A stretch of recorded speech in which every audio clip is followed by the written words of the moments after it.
मेरा नाम कामिनी है।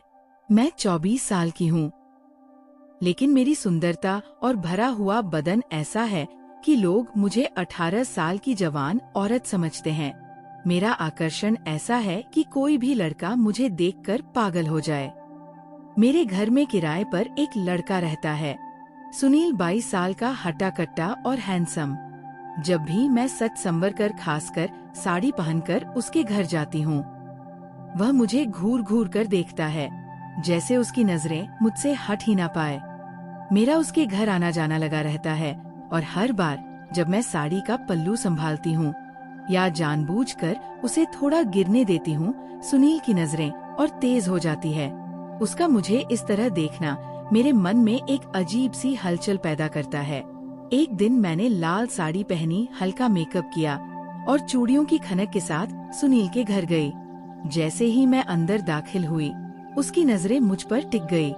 मैंने जानबूझकर साड़ी का पल्लू थोड़ा सरकने दिया और वह बस मुझे देखता रहा, जैसे दुनिया में और कुछ हो ही ना।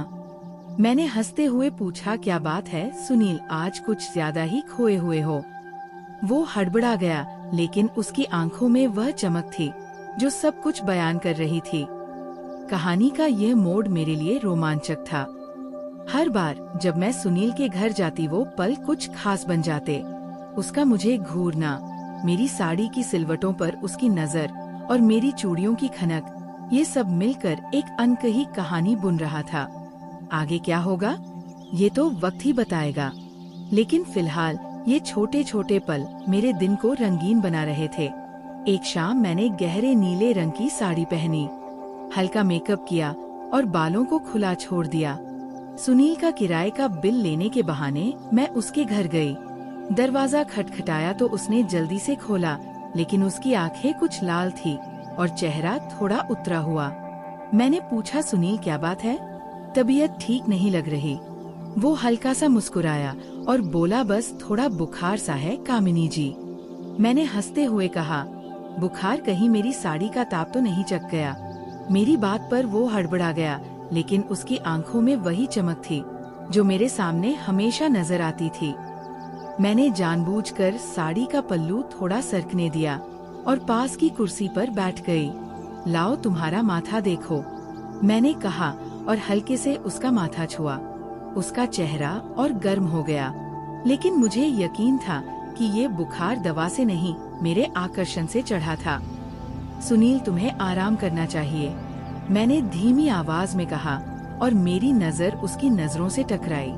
वो बस मुझे देखता रहा, जैसे कुछ कहना चाहता हो, लेकिन हिम्मत ना जुटा पा रहा हो। मैंने चूड़ियों को खनकाते हुए उठकर कहा, ठीक है, मैं दवा भिजवाती हूँ, लेकिन तुम ये बुखार जल्दी उतार लो, वरना मैं समझूंगी कि मेरी वजह से हालत खराब हो रही है। ये कहकर मैं हल्के से हंसी और दरवाजे की ओर बढ़ गई। पीछे मुड़कर देखा तो सुनील मुझे वैसे ही घूर रहा था, जैसे मेरा हर अदा उसे और बेकरार कर रहा हो। उस रात मैं सोच रही थी कि सुनील का ये बुखार शायद कोई आम बुखार नहीं, मेरे आकर्षण का जादू उस पर पूरी तरह से चल चुका था, और हर मुलाकात में ये बुखार और बढ़ता जा रहा था। अगली बार जब मैं उसके घर जाऊंगी, शायद ये बुखार और कुछ रंग लाए। उस शाम के बाद सुनील का बुखार तो उतर गया, लेकिन उसकी नजरों का ताप और बढ़ गया। मेरे मन में भी एक अजीब सा रोमांच था। हर बार जब मैं उसके घर जाती, वो पहले से ज्यादा बेचैन दिखता। मेरी साड़ी, मेरी चूड़ियों की खनक और मेरी हल्की सी मुस्कान, ये सब जैसे उसके दिल में आग लगा रहे थे। मैं भी जानबूझकर उसका ध्यान खींचने में कोई कसर नहीं छोड़ती थी। एक दिन बारिश का मौसम था, आसमान में काले बादल छाए थे और ठंडी हवा चल रही थी। मैंने हल्के गुलाबी रंग की साड़ी पहनी, जिसका पल्लू हवा में लहरा रहा था। सुनील ने मुझे फोन किया और कहा, कामिनी जी, मेरे घर का बल्ब खराब हो गया है, क्या आप आकर देख सकती हैं? मैं अकेला हूँ और बाहर बारिश हो रही है। उसकी आवाज में एक अजीब सी बेचैनी थी जो मुझे और लुभा रही थी। मैं छाता लेकर उसके घर गई। बारिश की बूंदों ने मेरी साड़ी को हल्का सा गीला कर दिया था और मेरे बाल बिखरे हुए थे। दरवाजा खुलते ही सुनील की नजर मुझ पर टिक गई। आइए कामिनी जी, उसने कहा, लेकिन उसकी आंखें मेरी गीली साड़ी और बिखरे बालों पर ठहर गई। मैंने मुस्कुराते हुए कहा, सुनील, बल्ब तो ठीक करना है, लेकिन तुम्हारी नजरें कहीं और है। वो हंस पड़ा, लेकिन उसकी हंसी में नर्वसनेस थी। मैंने जानबूझकर पल्लू को थोड़ा और सरकने दिया और कहा, चलो दिखाओ बल्ब कहाँ है। वो मुझे अपने कमरे में ले गया, जहाँ मेज पर एक छोटा सा लैंप रखा था। मैंने लैंप की ओर झुकते हुए कहा, ये तो आसान है, मैं ठीक कर दूंगी। जैसे ही मैं लैंप की ओर बढ़ी, मेरा पल्लू फिर से सरक गया। सुनील मेरे पास खड़ा था और मैं उसकी सांसों की गर्मी को महसूस कर रही थी। कामिनी जी, उसने धीरे से कहा, आप हर बार इतनी खूबसूरत कैसे लगती हैं? उसकी आवाज में हिम्मत थी जो पहले कभी नहीं दिखी थी। मैंने पलटकर उसकी आंखों में देखा और हल्के से हंसते हुए कहा, सुनील, ये बुखार फिर चढ़ रहा है क्या? वो मेरे करीब आया और बोला, हाँ, और इस बार ये बुखार आप ही उतार सकते हैं। उस पल हवा में एक तनाव था, जैसे कुछ होने वाला हो।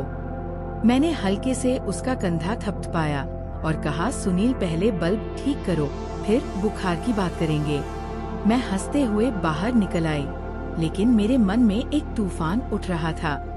सुनील की हिम्मत और उसकी बातें अब मेरे दिल को छू रही थी। सुनील की उस हिम्मत भरी बात के बाद मेरे मन में एक अजीब सी हलचल थी। उसका मुझे घूरना, उसकी नजरों का वह ताप और अब उसकी वो खुली बात, सब कुछ मेरे दिल में एक नया रंग भर रहा था। लेकिन कहानी में तब एक नया मोड़ आया जब मेरी सहेली राधिका मेरे घर आई। राधिका मेरी सबसे करीबी दोस्त, 27 साल की चुलबुली और हंसमुख। उसकी अपनी एक अलग खूबसूरती थी, गोरा रंग, बड़ी बड़ी आँखें और एक बिंदास अंदाज।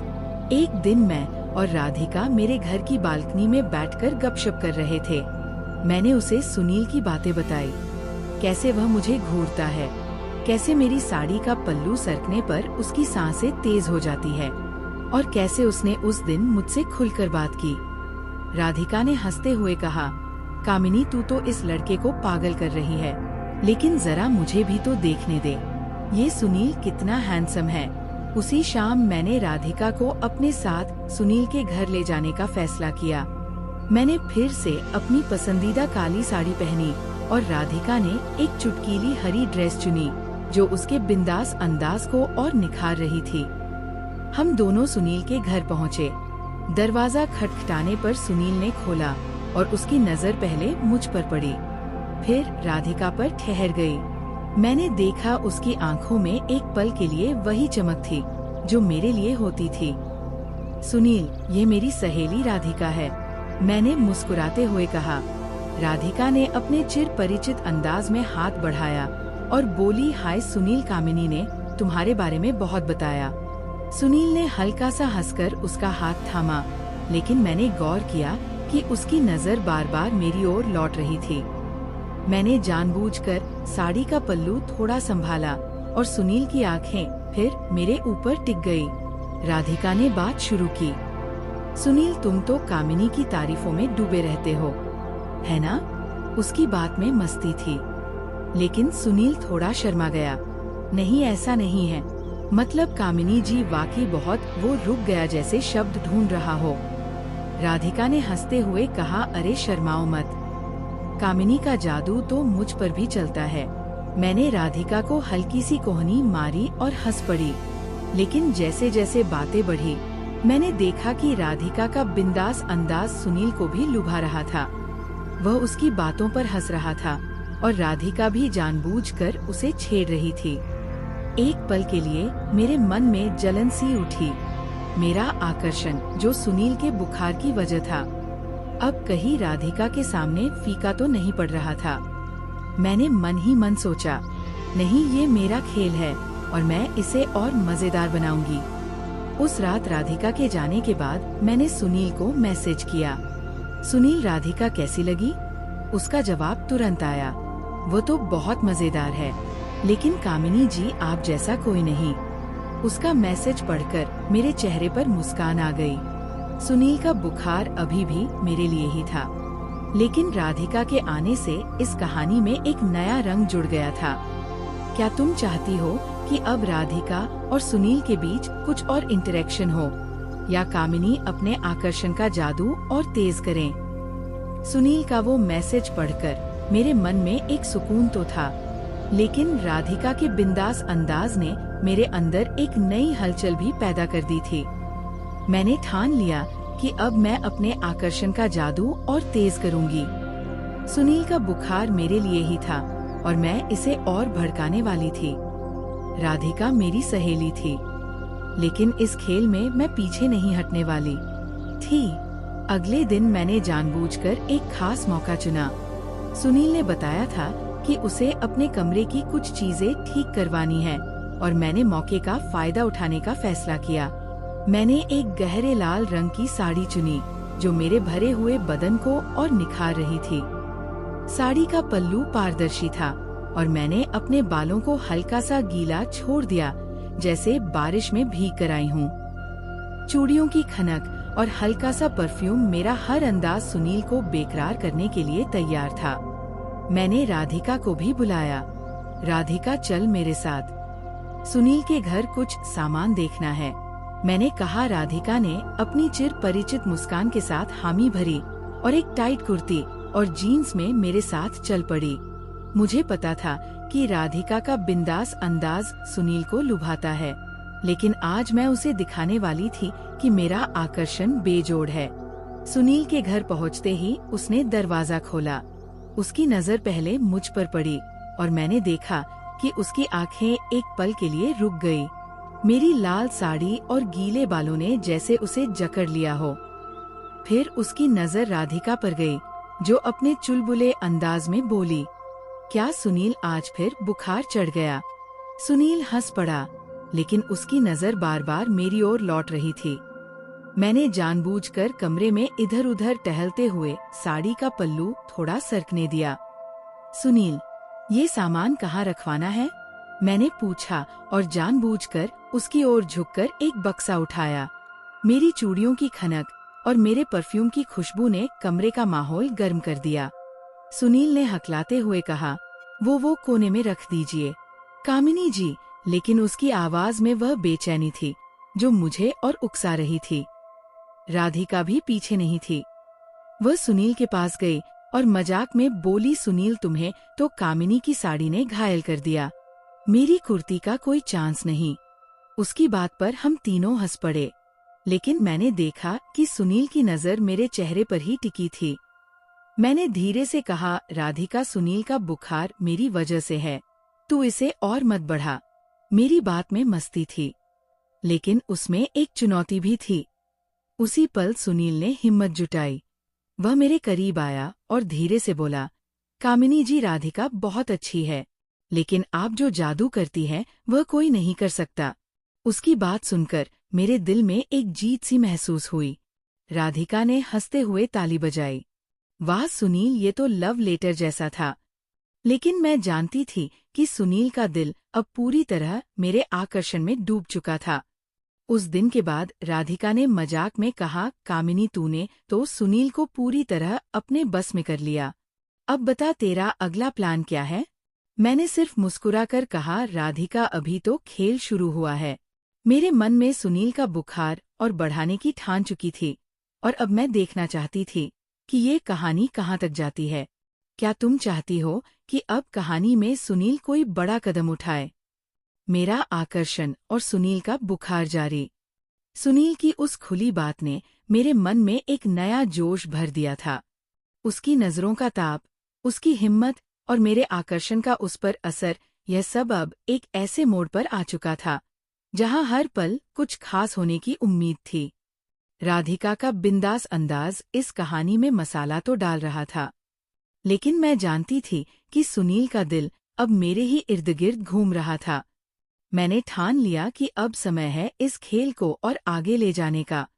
कुछ ऐसे पल जो ना सिर्फ सुनील को बेकरार करें, बल्कि इस कहानी में एक नया रंग भर दें।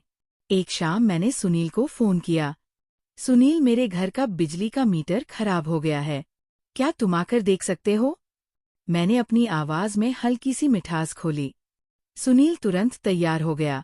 मैंने इस बार एक मूंग रंग की साड़ी चुनी जिसका बॉर्डर सुनहरा था।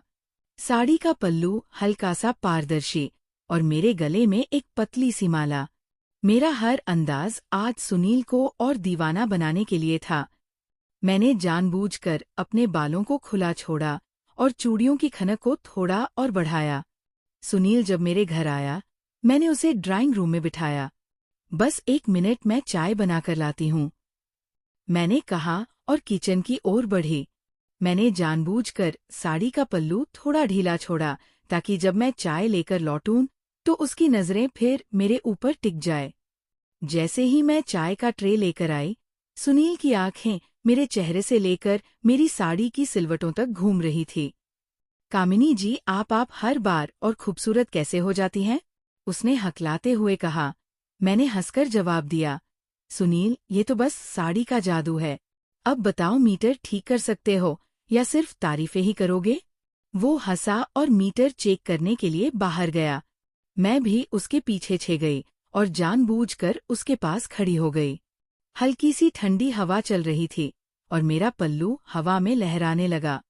सुनील ने एक पल के लिए काम रोककर मुझे देखा और उसकी आंखों में वह बुखार फिर से साफ दिख रहा था। कामिनी जी, आप इतने पास खड़ी होंगी तो ये मीटर कभी ठीक नहीं होगा, उसने मजाक में कहा, लेकिन उसकी आवाज में एक गहरी बेचैनी थी। मैंने हल्के से उसका कंधा छूते हुए कहा, ठीक है, मैं थोड़ा दूर हट जाती हूँ, लेकिन तुम जल्दी काम खत्म करो। मैंने तुम्हारे लिए कुछ खास बनाया है। ये सुनकर उसकी आंखें चमक उठी। जब वो काम खत्म करके अंदर आया, मैंने उसे अपने हाथ से बनाए हुए पकोड़े और चाय परोसी। हम दोनों सोफे पर बैठे और बातों का सिलसिला शुरू हुआ। कामिनी जी, मैं कुछ कहना चाहता हूँ, सुनील ने अचानक गंभीर होते हुए कहा। मेरे दिल की धड़कन थोड़ी तेज हो गई। बोलो सुनील, मैंने धीरे से कहा, अपनी नजरें उसकी आंखों में डालते हुए। वो थोड़ा झका, फिर बोला, पहली बार जब मैंने आपको देखा था तभी से मैं आपका दीवाना हो गया। आपकी साड़ी, आपकी मुस्कान, आपकी बातें, सब कुछ जैसे मेरे दिल में उतर गया है। मैं जानता हूँ मैं सिर्फ एक किराएदार हूँ, लेकिन मैं आपसे अपने दिल की बात कहना चाहता था। उसके शब्दों ने मेरे मन में एक तूफान सा खड़ा कर दिया। मैंने हल्के से मुस्कुराते हुए कहा, सुनील, तुम्हारा बुखार तो अब हर पार कर रहा है। मैंने बात को हल्का करने की कोशिश की, लेकिन मेरे दिल में भी कुछ पलट रहा था। उसकी साफ गोई और उसकी नजरों का जादू मुझे भी बेकरार कर रहा था। मैंने उसका हाथ हल्के से थामकर कहा, सुनील, ये बुखार मुझे भी थोड़ा थोड़ा चढ़ रहा है, लेकिन अभी हमें इसे धीरे धीरे समझना होगा। उस पल में कमरे में सन्नाटा था। सिर्फ मेरी चूड़ियों की खनक और हमारी सांसों की आवाज गूंज रही थी। सुनील ने मेरी आंखों में देखा और उसकी नजरों में एक वादा था, एक ऐसी कहानी का जो अभी शुरू ही हुई थी। क्या तुम चाहती हो कि अब कामिनी और सुनील के बीच ये रिश्ता और गहरा हो?